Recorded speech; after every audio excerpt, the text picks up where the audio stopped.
அன்பு நண்பர்கள் அனைவருக்கும் வணக்கம். நான் உங்கள் ஆண்டாள் வாசு துரைசாமி. 100 நாள் 100 வாஸ்து டிப்ஸில் இன்றைக்கி 14வது நாள்.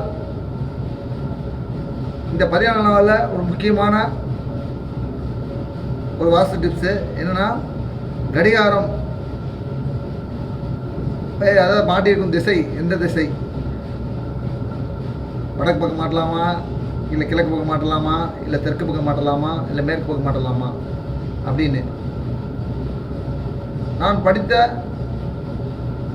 பழைய புக்குகளும் சரி, கேட்ட விஷயங்களும் சரி, சில பேர் சொல்ல விஷயம் சரி, அவங்க என்னன்னா கிடையாது ஒரு வெயிட்டு, அதனால் அது வெயிட்டான வந்து தெற்கு சவுத்துலேயோ அல்லது மேற்கு சவுத்துலேயோ மாட்டணும் அப்படின்னு தான் சொல்லியிருக்கிறாங்க. நான் படிச்சிருக்கிறேன்.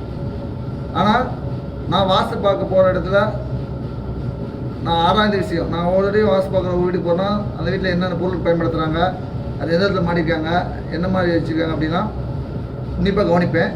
அப்படி கவனித்த விஷயத்தில் தான் பார்த்திங்கன்னா, வெற்றி பெற்ற வெற்றியாளர்களும் மிகப்பெரிய கோடீஸ்வரர்களும் நல்ல எண்ணங்கள் கொண்டவர்களும் திறமையாக ஆளுமை கொண்டவர்களும் இவங்க எல்லாமே பார்த்திங்கன்னா வடக்கு சவுத்தில் தான் கடிகாரத்தை மாட்டியிருக்காங்க.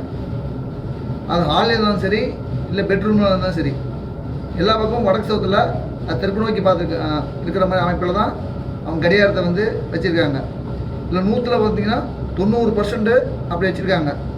அப்போ நம்ம 10 90 எடுத்து பார்க்கும்போது 90 தான் மெஜாரிட்டி ஆகிறனால நீங்கள் கடிகாரம் வைக்க வேண்டிய திசையானது வடக்கு சவுத்தில் தெற்கு பார்த்து இங்கே வச்சுக்கோங்க. அது பெட்ரூமில் இருந்தாலும் சரி, ஹாலில் இருந்தாலும் சரி, இல்லை கிச்சனில் இருந்தாலும் சரி, இல்லை பூஜை ரூமில் இருந்தாலும் சரி, வேறு ஏதாவது கெஸ்ட் ரூமாக இருந்தாலும் சரி, எங்கே இருந்தாலும் வடக்கு சவுத்தில் தெற்கு பார்த்து நீங்கள் கடிகாரம் வைத்துக் கொள்ளுங்கள்.